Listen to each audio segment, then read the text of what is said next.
기도가 길을 연다. 새해가 시작되면 모두가 하는 게 뭐냐면 계획을 세우죠. 올해는 이것 좀 해야 되겠다, 저것 좀 잘해야 되겠다 하면서 많은 계획을 세웁니다. 그러나 계획을 세우고 나서 이제 하루하루 지내다 보면 두 가지 감정이 교차하죠. 과연 이 계획이 잘 될까 하는 어떤 불안한 마음과 동시에 그래도 잘 될 거야, 잘 되어야 돼 하는 기대감, 두 가지가 병행해 갑니다. 그렇게 열심히 이제 한 해를 보내게 되죠. 그런데 계획을 가지고 열심히 노력해도 언제는 또 안 되는 부분들이 있어요. 안 되는 시점을 만날 때가 있습니다. 우리 그때를 이렇게 말하죠. 길이 막힌 것 같아, 문이 닫힌 것 같아 하면서 그때마다 이제 새롭게 최선을 다해 또 해결점을 찾아 나섭니다. 여러분들은 살면서 잘 안 되고 막히고 닫히고 묶일 때 무엇을 먼저 하십니까? 요즘 사람들은 이것부터 먼저 한답니다. 먼저 AI 인공지능, 챗 GPT라든지 제미나이라든지 먼저 검색창을 열죠. 그래서 거기에 키워드를 칩니다. 내가 이런 문제를 만났어. 내가 이런 어려움이 있어. 좀 어떻게 하면 좋을까 하면서 먼저 검색창에 해결책을 묻는다고 합니다. 그런 다음에 이제 그 아주 유창하게, 그럴듯하게 인공지능이 말해주죠. 그런 문제는 이렇게 하면 좋을 거야, 이렇게 한번 해봐 하는 그 방법을 갖고 누굴 찾아갑니까? 이제 사람을 찾아가죠. 왜? 모든 문제는 사람 관계 속에서 발생되고 또 관계 속에서 해결되기 때문에 그렇습니다. 그런데 사람을 찾아가도 잘 안 돼요. 그러면 이제 그때 가서 이런 생각을 해보죠. 그러면 하나님께 기도 한번 해볼까 하면서 그때 기도를 이제 기억하게 되고 생각하게 됩니다. 오늘 본문은 그런 사람이 문제를 만났을 때, 문이 닫히고 길이 막혔을 때 어떤 검색하고 찾아보고 개인적으로 애써보고 사람을 찾는 그런 순서 이전에 먼저 기도를 먼저 찾아 썼다고 하는 것을 오늘 본문 통해서 보게 됩니다. 문이 닫히고 길이 막혔을 때 오늘 본문의 교회 성도들은 바로 기도를 제일 먼저 우선순위에 두고 그 문제 해결에 나섰다는 것입니다. 올해 표가 말씀과 기도 그리고 성령으로 충만한 선교적 교회 공동체입니다. 그래서 이 시리즈 설교를 8회 정도 할 텐데 지난주에는 말씀에 대한 말씀을 나눴습니다. 모든 것의 기초는 말씀이다. 모든 것의 시작의 기본은 말씀이다. 말씀이 전제되지 않고 말씀이 준비되지 않은 상태에서는 기도도 깊어질 수 없고 성령의 역사는 기대할 수 없고 하나님의 놀라운 친밀한 관계는 도무지 우리가 경험할 수 없다.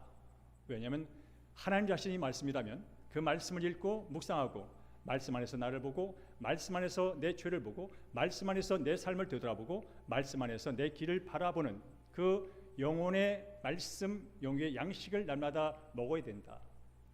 그러기 위해서는 어떻게 합시다라고 지난주에 말씀을 나눴습니다. 오늘 두 번째로 기도에 대한 말씀을 나누게 될 것입니다. 자, 따라할까요? 문이 닫힐수록 하나님께로 나갑니다. 우리 함께 스크린에 있는 1절과 4절을 제가 요약했는데요. 함께 읽어볼까요? 시작. 헤롯 왕이 손을 들어 요한의 형제 야고보를 칼로 죽이니 베드로도 잡음에 옥에 가두어 군인 넷씩인 네 패에 맡겨 지키고 6월주로에 끌어내고자 하더라라고 합니다. 여러분 사도행전 읽어보시면 이제 오순절 날 성령 강림이 있은 후에 제자들이 성령 충만하게 되죠. 그때부터 교회가 부흥을 하기 시작합니다.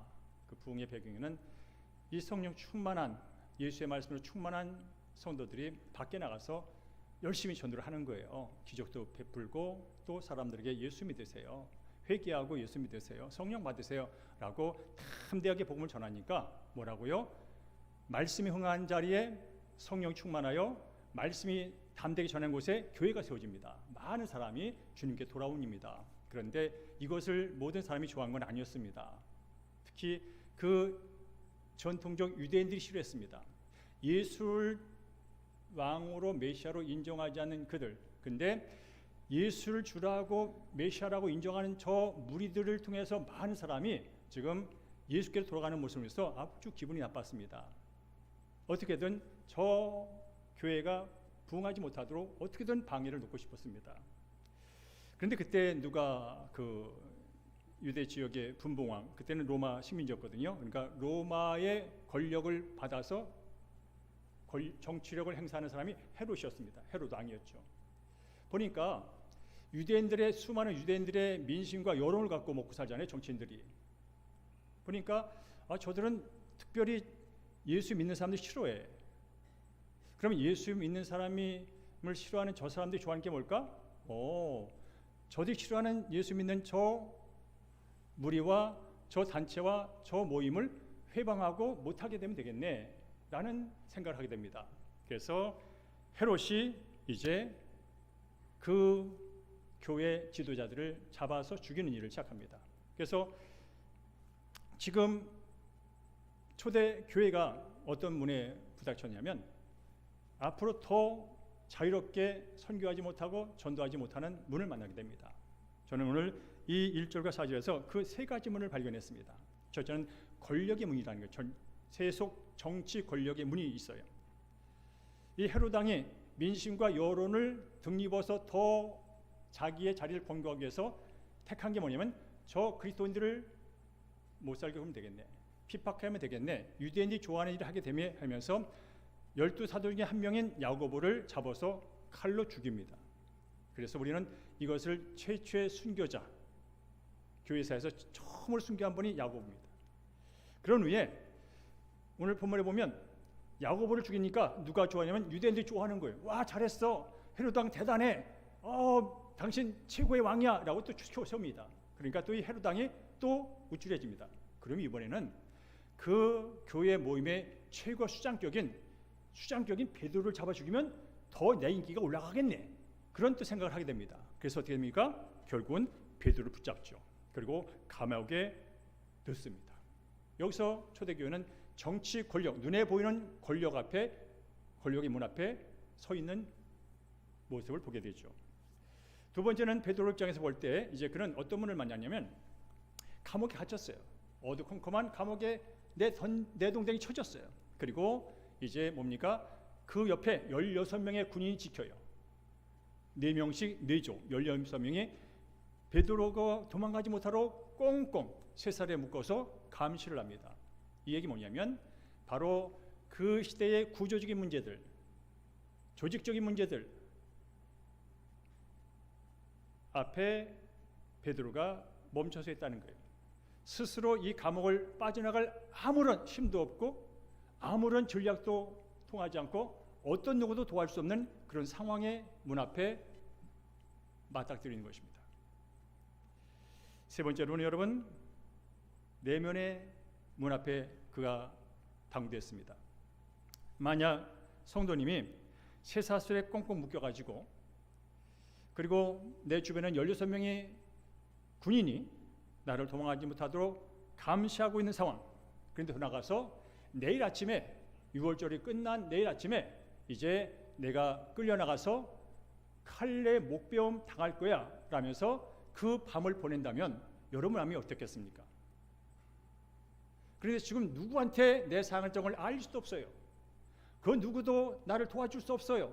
그런데 어쨌든 이 밤이 지나면 나는 꼼짝없이 붙잡혀 나가서 끌려나가서 참수형을 당하든지 어쨌든 죽임을 당하는 그 상황, 이제 이것이 끝인가 하는 두려움, 절망감, 거기에 빠지지 않겠습니까?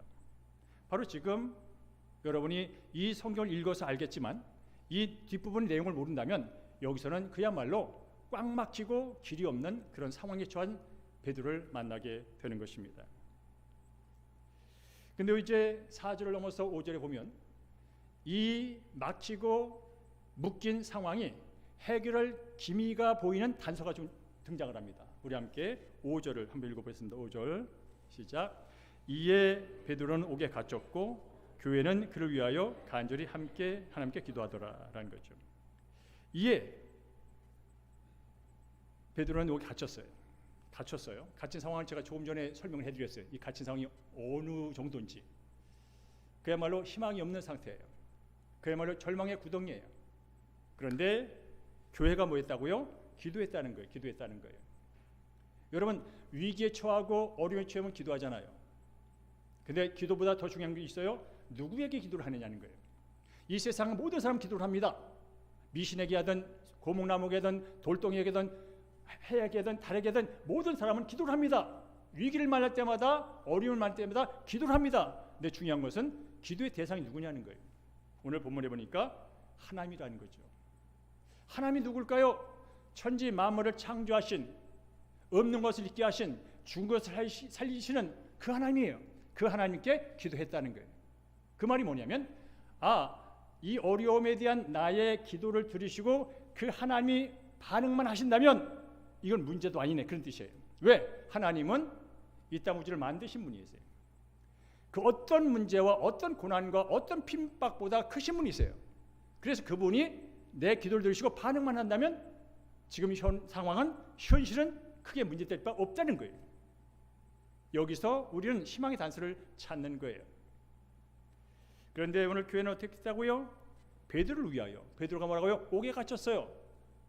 베드로가 누구예요? 다음날 끌려나가서 참수행을 당할, 칼에 목베임을 당할 그런 위기에 처한 사람이에요.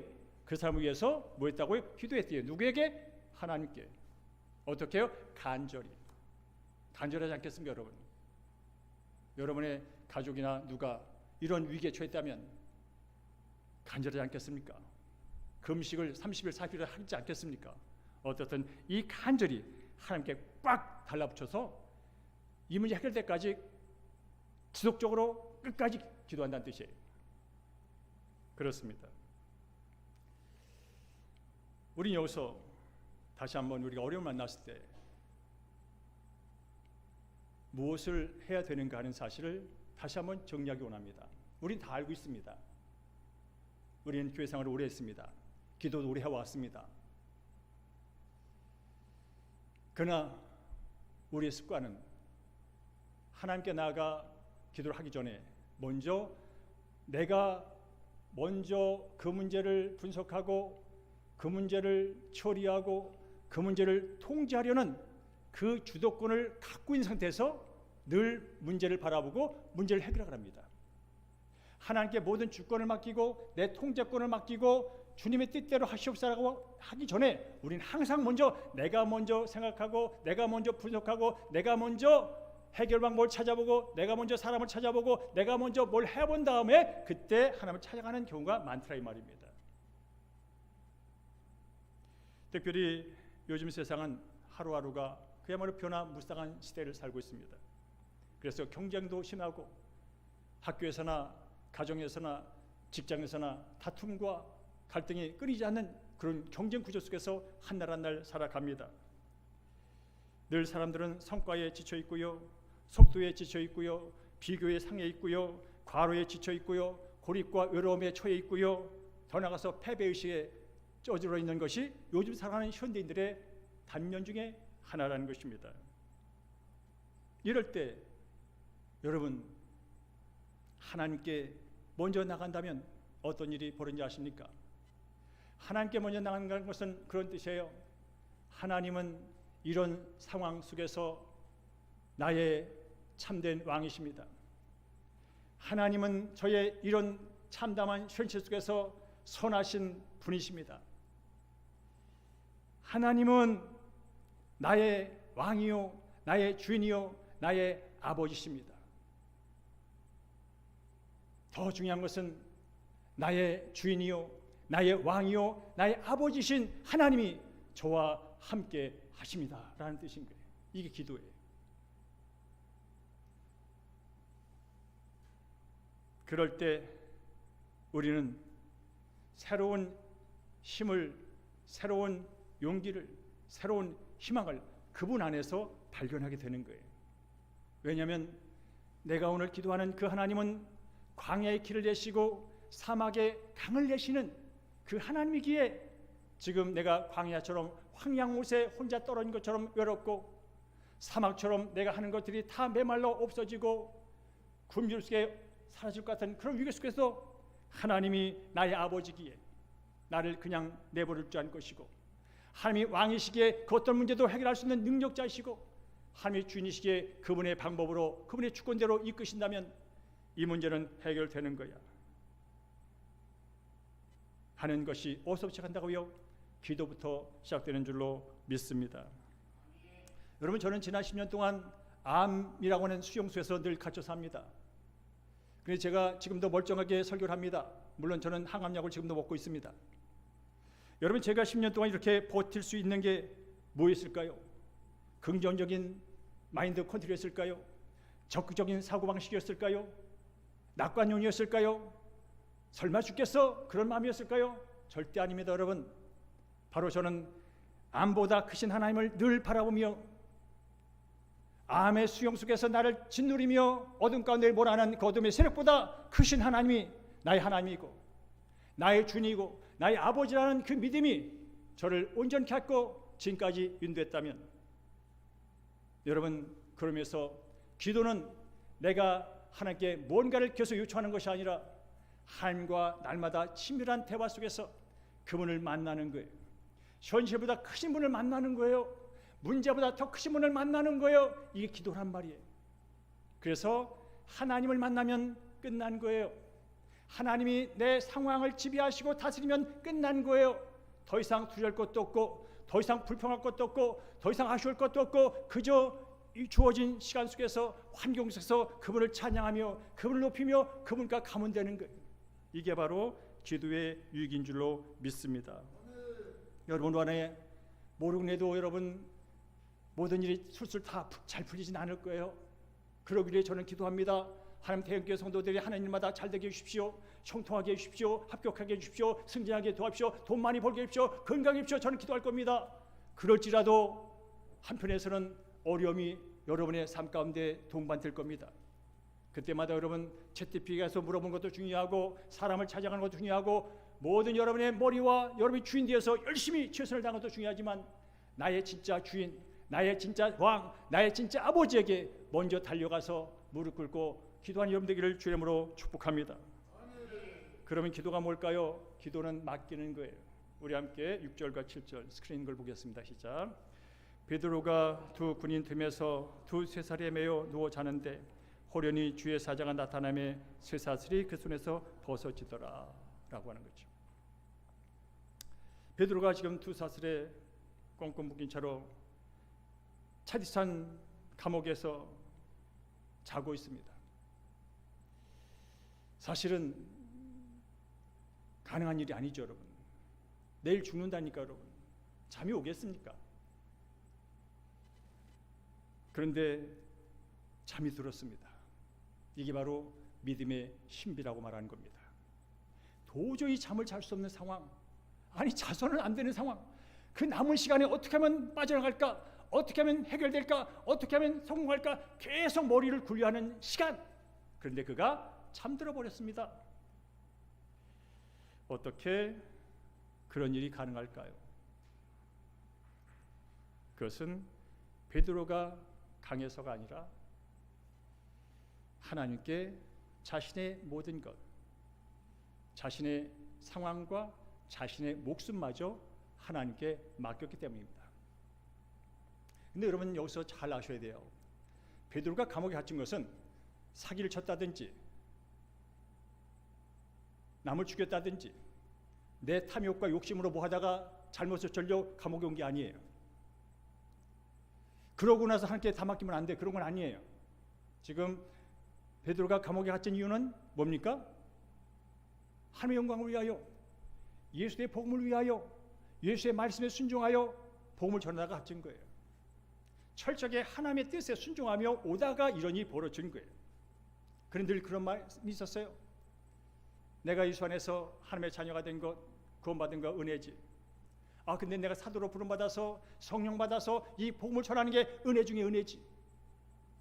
나 같은 죄인이 어떻게 구원받으며 나 같은 어부가 어떻게 이 위대한 사역의 중심 지도자로 설 수 있단 말인가 하는 마음을 가지고, 감사한 마음을 가지고 복음을 전다가 온 거예요.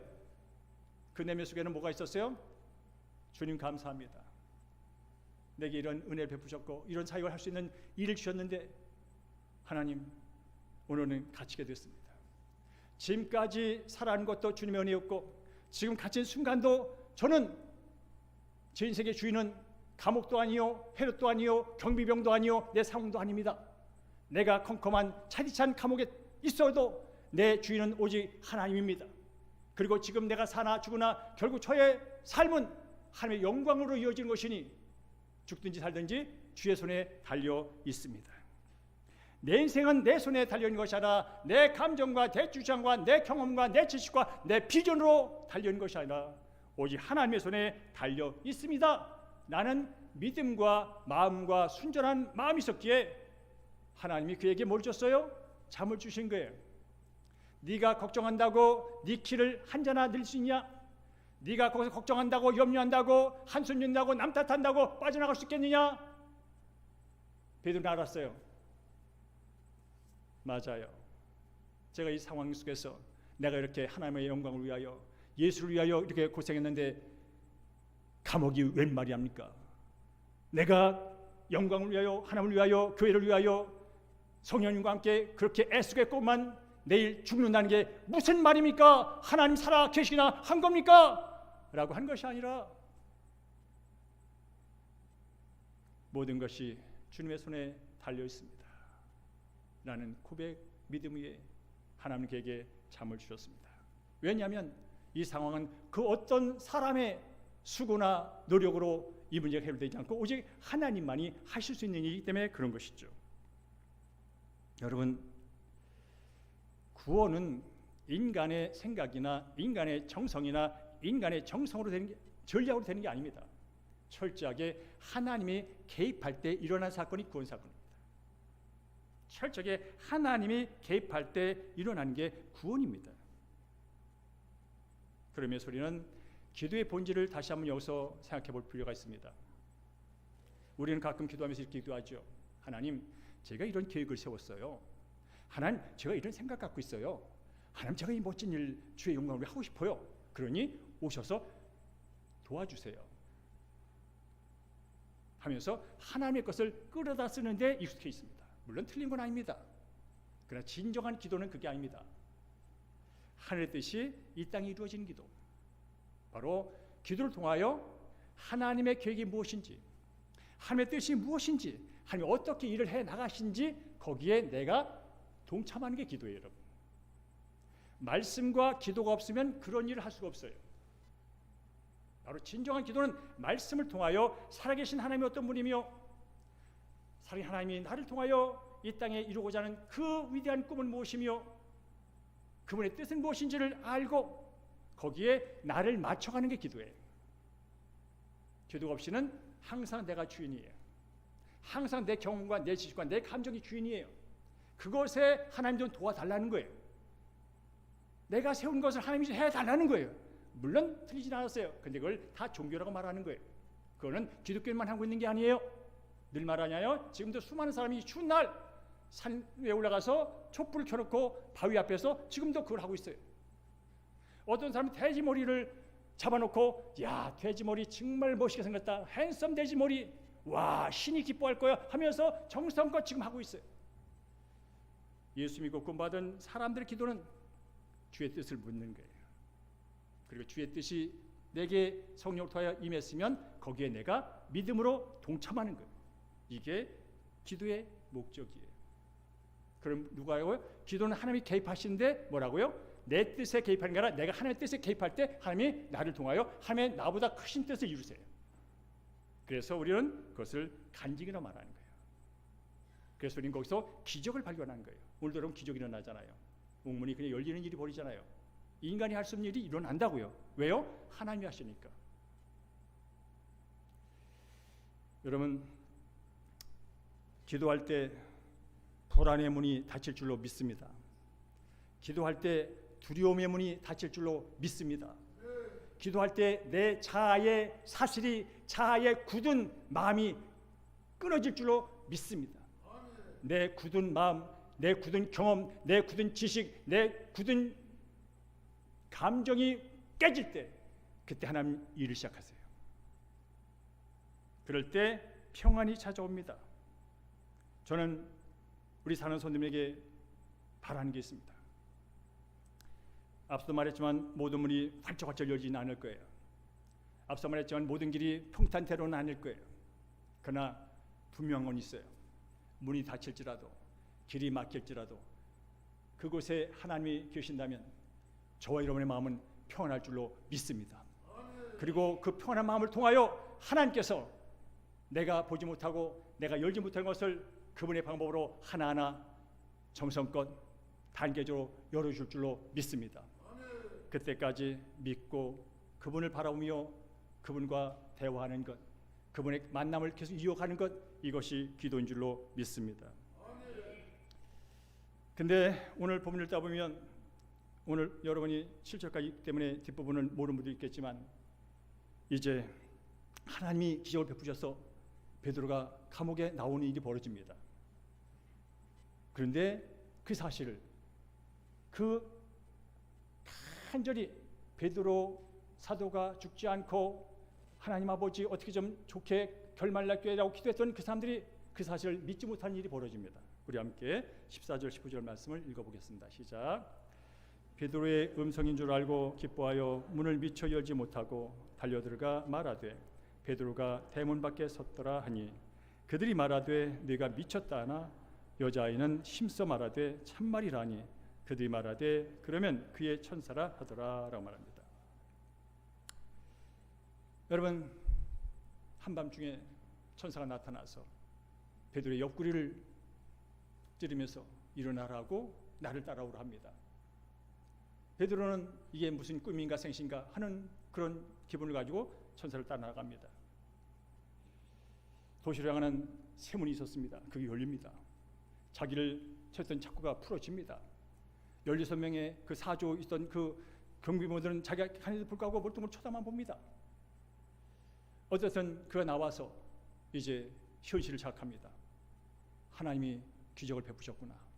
그리고 그가 제일 먼저 찾아간 곳이 자기를 위하여 기도하는 마가의 어머니 마리아의 집, 그곳으로 갑니다. 조금 전에 5절에 봤던 이에 베드로는 옥에 갇혔고 교회는 간절히 하나님께 기도하라. 그 기도하는 물이 그 집으로 갔습니다. 가서 대문을 두드립니다. 그때 그 집안에 있던 여자아이 로데라는 여자아이가 뛰어나와서 누구세요? 물어봅니다. 그때 나 베드로야, 문 열어. 그때 이 로데가 너무나 깜짝 놀라는 거예요.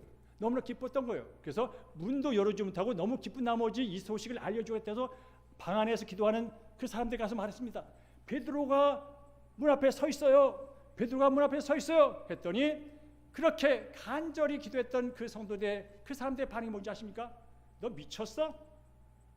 너 미쳤어? 베드로가 지금 감옥에 있는데 문 앞에 있다고? 그럴 리 없어. 천사겠지. 그렇게 반응을 합니다. 어쩌면 제가 그 자리에 있었더라고 그랬을 것 같아요. 내가 조금 전까지만 해도 감옥에 갇힌 걸 내가 두 눈으로 똑똑히 보고 왔는데 지금 문 앞에 와 있다니, 이 아이가 베드로가 석방돼서 나왔으면 큰 소망 때문에 미쳐버렸구나 하는 생각으로 반응할 수 있다는 것이죠. 우리도 살면서 간절히 기도하지만 기도의 응답에 대해서 너무 소홀할 때가 많습니다. 내가 하나님 앞에서 많은 걸 쏟아내는데 실제로 그 기도가 어떻게 응답돼 가는 과정에 대해서 관심이 없어요. 오직 하나 관심은 예스라고 하는 내가 원했던 게 내 손에 잡힐 때만 그때 응답하셨구나 라고 생각을 합니다. 그렇지 않고 더뎌진다든지 대답이 반대로 온다든지 그럴 때는 전혀 신경 쓰지 않습니다. 그러나 우리는 여기서 중요한 기도와 믿음의 원리를 발견합니다. 오늘 본문 읽어보니까 이 간절히 기도했던 이 사람들의 믿음 때문에 하나님이 베드로를 감옥에 나오는 응답을 주신 게 아니라 바로 그들이 그저 완벽한 믿음은 없었지만 그래도 하나님을 의지하는 그 마음을 가지고 간절한 신음을 하듯이 그렇게 외친 것에 하나님은 반응을 하시는구나. 기도는 완벽한 믿음을 갖고만 하는 게 아니다. 바로 좀 의심스럽고 믿음이 부족할지라도 하나님께 내 사정을 알리고 하나님께 구할 때 하나님의 신실하심이 자신의 백성을 자신의 뜻대로 복주시고 이끄시는 그분의 신실하심이 바로 이 문제를 해결하는 거구나 라는 사실을 보게 되는 거죠. 좀 더 말하면 기도의 효력이라는 것은 나의 정성이나 어떤 것으로 되는 것이 아니라 바로 기도를 들으시는 하나님의 주권적인 사건이구나. 응답은 전적으로 하나님의 주권적인 것이구나. 이렇게 하나님이 응답을 했음에도 불구하고 믿지 못하는 사람들에 대해서도 하나님은 그분의 영광을 위하여 주의 몸된 교회를 위하여 하나님 나라를 위하여 일하시는 분이구나 라는 사실을 발견하게 된다는 것이죠. 여러분, 그러면서 이 시간 여러분께 기도합니다. 많은 분들이 교회 생활하면서 그런 말을 겸손하게 해요. 목사님, 믿음이 부족해서 기도를 못하겠어요. 목사님, 말씀을 몰라서 기도를 못하겠어요. 목사님, 믿음이 연약해서 기도가 안 돼요. 그래서 기도를 안 해요. 기도를 안 하는 이유를 변명을 그렇게 돼요. 믿음이 없어서, 말씀이 없어서, 교회 다니기 오래 안 돼서 그래서 기도를 못 해요. 그래서 응답이 없잖아요, 여러분. 그런데 여러분 숨지 마세요. 올해는 절대로 그런 말로 여러분을 숨지 마십시오. 하나님은 우리의 완벽한 믿음을 보고 일하시는 분이 아닙니다. 그분의 주권적인 뜻에 따라 우리 한 사람 한 사람의 그분을 향한 우리의 마음 자세, 그분을 인정하는 태도, 그걸 통해서 일하신다면 어쩐 때는 의심이 들어도 여러분 기도의 끈을 놓지 않기를 주의 이름으로 축복합니다. 하나님 아버지, 그래요. 이것에 대한 확신은 제가 사실 부족해요. 그러나 하나님의 도움이 필요합니다. 하나님의 인도하심이 필요합니다. 라고 기도를 계속 시작하세요. 그럴 때 나의 마음은 흔들리고 내 마음속에 여전히 조금의 의심이 있을지라도 하나님께서 원하시는 일이라면 그분께서 길을 여시고 문을 여실 줄로 믿습니다. 여기서 한 가지만 더 말씀을 나누기로 합니다. 오늘도 저와 여러분이 하나님께 간절히 예비하고 기도하는 시간을 보내고 있어요. 이게 어떻게 가능해질까요?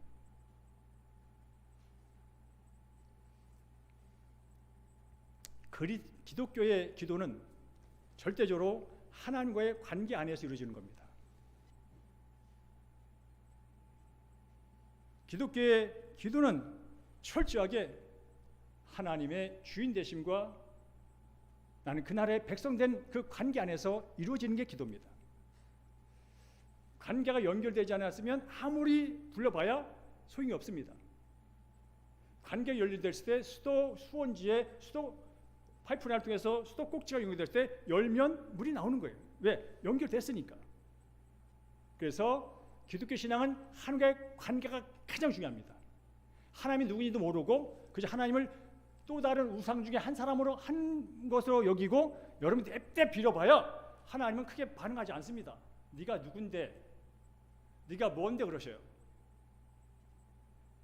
근데 사람들은 그것이 고목나무든 그것이 돌덩이든 그것이 무엇든 상관이 없어요. 일단 빌어서 그가 내 정성에 반응하면 복을 받는 것이고 아니면 그만이고, 그럼 딴 거 찾아가면 되고, 100년 묵은 고목나무 찾아갔다가 나한테 반응 안 하면 70년 묵은 고목나무 찾아가서 빌면 되고, 이게 종교예요.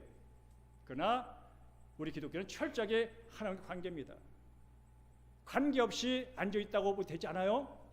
여러분이 아버지라면 여러분 지나가는데 어떤 젊은 애가 6살 먹은 애가 달려와서 말합니다. 아버지 하면서 날 붙잡니다.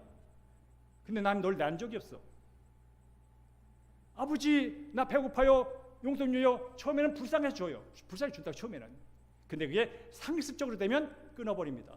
네가 누군데, 나와 네가 뭔 관계인데 자꾸 나한테 돈을 달라는 거야. 여러분, 오늘 본문에서 베드로는 감옥에 갇혔어요. 근데 아십니까? 성경은 이 땅에 있는 모든 70억 사람이 이보다 더 심각한 감옥에 갇혔다는 거예요. 이게 성경이 말해주는 거예요. 베드로는 차디찬 몇 평의 감옥에 갇혔지만 이 땅에 사는 모든 하나님을 떠난 사람들은 죄의 감옥에 갇혀 삽니다. 정죄의 감옥에 갇혀 삽니다. 두려움의 감옥에 갇혀 삽니다. 불안의 감옥에 갇혀 삽니다. 고독과 외로움의 감옥에 갇혀 삽니다. 갈등과 전쟁의 감옥에 갇혀 삽니다. 그리고 마지막으로 죽음의 감옥에 갇혀 살다가 죽습니다. 이게 성경이 말해주는 인간의 실존입니다. 어떻게든 이 감옥에서 벗어보려고 우리는 애씁니다. 돈도 벌어보고 권력도 가져보고 공부도 해보고 인기도 얻어보지만, 그러나 하나님을 떠난 그 상태에서 내게 찾아왔고 내가 운명적으로 처한 그 죽음을 스스로 해결할 수 없습니다.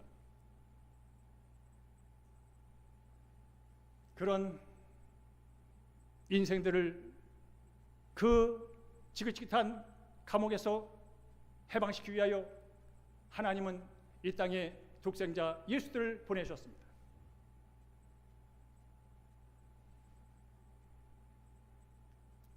그리고 독생자 예수님은 이 땅에 죄와 사망과 어둠과 갈등과 죽음과 전쟁과 경쟁의 죽음 속에서 허덕이며 한 날 한 날 사다 죽을 인생들 구원하기 위하여 특별히 일을 하셨습니다.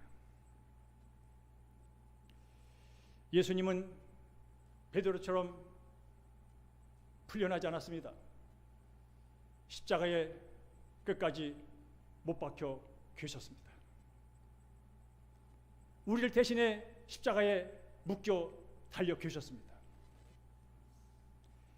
예수님은 쇠사슬 그 하나님의 전능하신 능력을 갖고 스스로 끊고 내려오지 않았습니다. 끝까지 인간이 주어놓은 인간의 사상과 주의와 인간의 감정과 인간의 탐욕의 쇠사슬에 묶인 채 십자가에 계셨습니다. 그야말로 십자가의 문이 탁 열려가지고 십자가를 토벅토벅 내리면서 와 문이 열려서 라고 말하지 않고 그분은 이렇게 십자가에서 외쳤습니다. 엘리 엘리 라마닥다니, 나의 아버지 나의 아버지 나의 하나님 나의 하나님 어찌 나를 버리십니까? 그는 끝까지 다친 곳에서 생을 마감하셨습니다. 왜 그랬을까요? 그분이 묶여야, 그분이 계속 다친 곳에 계셔야 이 땅에 하나님을 떠나 죄와 사망과 죽음의 문에 갇혀 영원히 죽을 인생을 하나님 나라로 옮기는 문이 열리기 때문인 줄로 믿습니다. 그래서 오늘 이 예배는 감격스러운 예배인 거예요. 여러분의 죽음의 문을 스스로 열 수 있습니까? 돈으로 죽음의 문이 열립니까? 권력으로 죽음의 문이 열립니까? 지금도 세상에는 나라와 나라의 전쟁이 끊이지 않습니다. 기업과 기업의 경쟁이 끝나지 않습니다. 너와 나의 전쟁이 멈추지 않습니다. 그리하여 힘들고, 그리하여 불안하고, 그리하여 두렵고, 그리하여 외롭습니다. 이 감옥에서 그 누가 스스로 헤어난다는 말입니까? 바로 예수 그리스도. 내가 길이요 진리요 생명이라 말씀하셨고, 나로 말미암지 않고는 하나님께로 갈 수가 없어. 하나님께로 가는 문이 열리는 것은 나밖에 없어라면서 스스로 닫힌 문에 스스로 자신을 내맡긴 예수 그리스도. 그분의 공로 때문에 우리는 오늘도 예수 믿고 구원받아 하나님의 자녀로 이 자리에서 예배하고 있는 줄로 믿습니다. 그래서 예배가 감격스러운 것이고, 그리하여 하나님 앞에 내가 겸손한 것이고, 그리하여 나도 하나님의 거룩한 백성 되었으니 내 공로가 아니라, 내 정성이 아니라, 내 돈이 아니라, 내 권력이 아니라 예수 그리스도 하나님 그분이 나를 위해 대신 죽으신 그로 말미암아 새로운 삶의 문이 열려 그 길을 영원히 걸어갈 수 있게 됐으니 이보다 감사한 게 어디 있어? 이보다 값없이 주어지는 은혜가 어디 있어? 그런 마음이 있기에 오늘의 예배가 예배다운 것이고, 오늘의 예배 가운데서 자신을 아끼지 않고 내오신 그분께서 지금 내가 만난 문제, 이게 무슨 문제라고 눈을 감겠어? 나를 위해 죽으신 분이 내가 지금 만난 이 고난, 그게 뭐라고 대수라고 눈을 감겠어? 피하겠어? 그런 믿음을 갖고 하늘을 바라볼 때 거기에 성령께서 역사하는 줄로 믿습니다. 그래요. 예수님 말씀합니다. 지금까지 너희들이 내 이름으로 구하지 않지만 이제 내 이름으로 구하거라. 그러면 하나님이 내 이름을 들으시고 응답할 거다. 여러분, 올 한 해 동안 좋으나 싫으나 하나님과 동행하시면서 예수 이름으로 여러분이 예수를 통하여 받은 은혜를 감사하며 감격하며 예비하고 기도하는 여러분 되기를 주의 이름으로 축복합니다. 그래서 그런 말이 있습니다. 그리스도인에게 있어서 기도는 해야 하는 의무가 아니라고, 하고 싶은 특권이라고. 여러분, 올해 그런 변화가 있으면 좋겠어요. 또 기도해야 돼. 또 말씀 봐야 돼. 여러분, 말씀 봐야지. 하나님 만나셔야지. 하나님 만나야지. 기도를 통하여 하나님과 친밀하게 대화를 하셔야지요. 그래 하늘의 지혜가 오지요. 하나님의 마음이 내 마음이 되지요. 하나님의 길이 내 길 되지요. 말씀 없이 기도 없이 또 말씀 봐야 돼. 또 기도해야 돼. 의무감에 율법주의에 매여가지고 그것마저 일인 것처럼, 그것처럼 무슨 부담인 것처럼 그렇게 하나님 믿지 마시고, 사랑하는 애인을 보고 싶어. 카톡으로도 안 되고 메신저도 안 되고 영상 편지도 안 되고, 그래야 결국 만나고 싶어 찾아가는 그런 젊은 연희처럼 여러분, 예수님을, 하나님을 그렇게 만나보는 복을 누리기를 주님으로 축복합니다. 이제 실제적으로 우리가 그렇다면 어떻게 오늘도 기도하면 좋을까? 저는 세 가지를 권면합니다. 따라 그 정직한 기도하기. 여러분, 기도는요 정말 거룩한 분의 앞에 서는 거예요. 그분은 나보다 나를 잘 아세요. 내 마음도 잘 아시고 내 형편도 잘 아세요. 그럼 여러분, 간곡히 부탁합니다. 하나님 앞에서 정직하십시오. 뺀다고 빼지는 게 아닙니다. 가린다고 가려지는 게 아닙니다. 그러면서 하나님께 정직하게 늘나가십시오.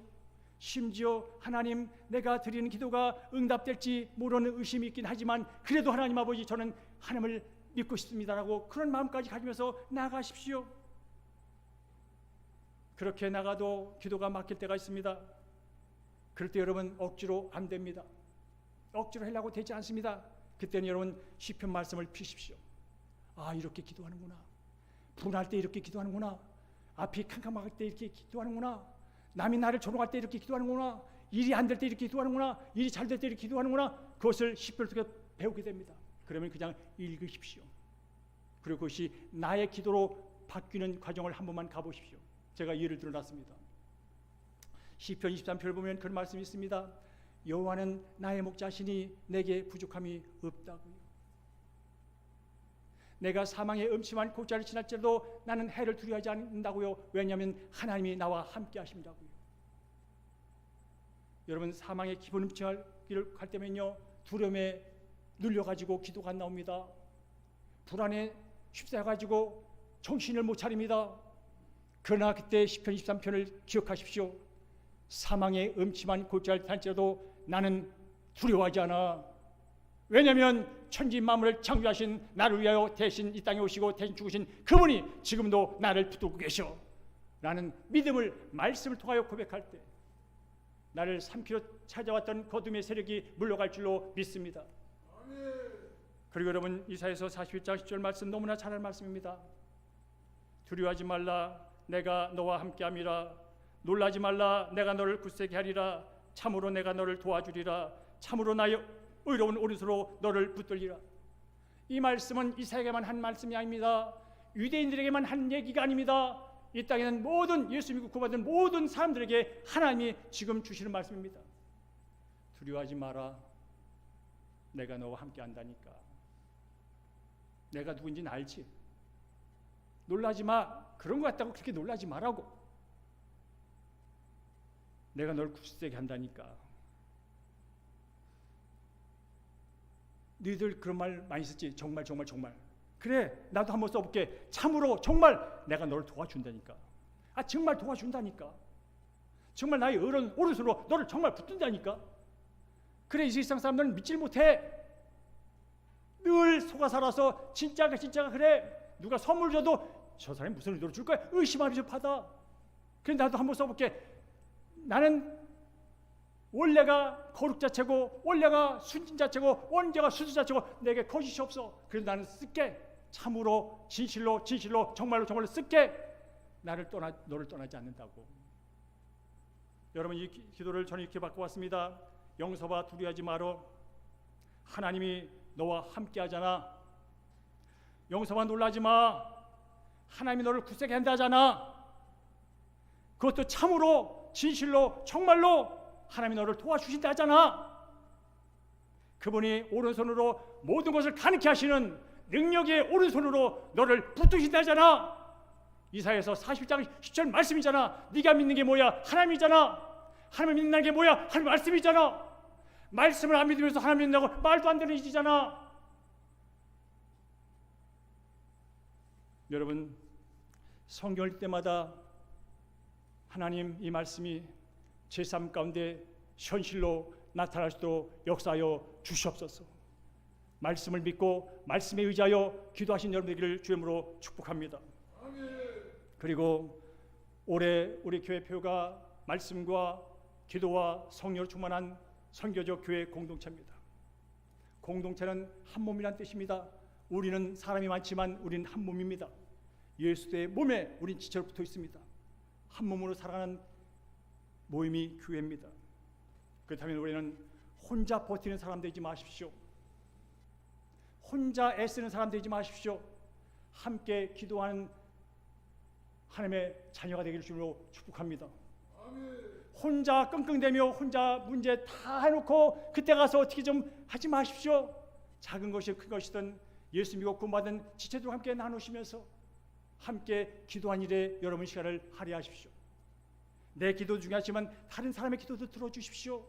그리고 그의 기도를 위하여 그의 삶을 위하여 함께 축복하십시오.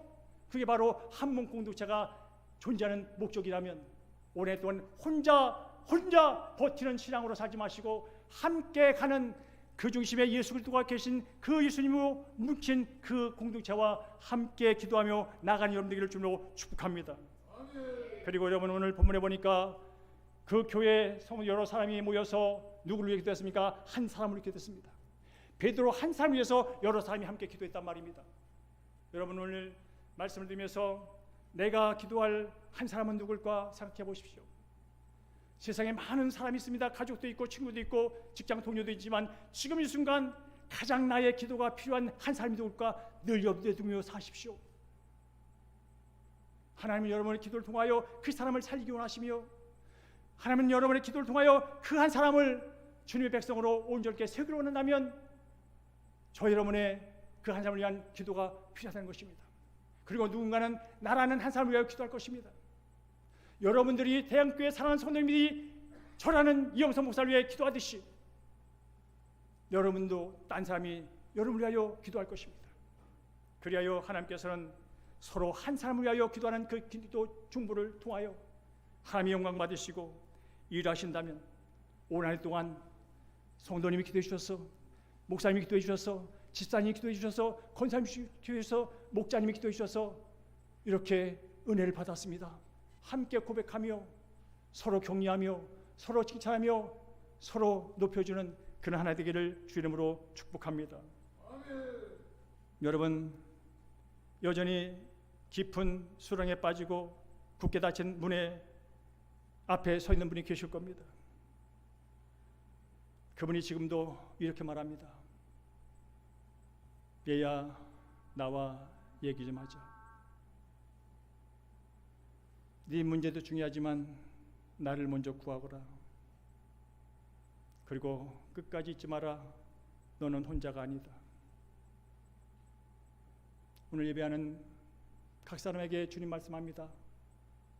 나는 너와 좀 더 친밀한 대화를 나누고 싶어. 세상에 많은 문제와 두려움이 있지만 그건 묵상하기 전에 나를 묵상해. 근데 정말로 분명한 게 있어. 나는 너를 떠나지 않아. 세상 끝날까지 너와 함께하니 믿고 내게 맡겨. 그 음성이 아침에 누울 때마다 여러분의 마음을 사로잡고 일상에서 한낮에 일할 때 어려움이 찾아오고 어려움일 때마다 그 음성이 여러분의 귀에 마음에 들려서 순간순간 하나님께 입을 열고 순간순간 눈을 열어 하나님을 쳐다보며 함께 하시는 그분의 힘과 지혜를 얻어서 통찰력을 얻어서 승리하시고 형통한 여러분 되기를 주의 이름으로 축복합니다.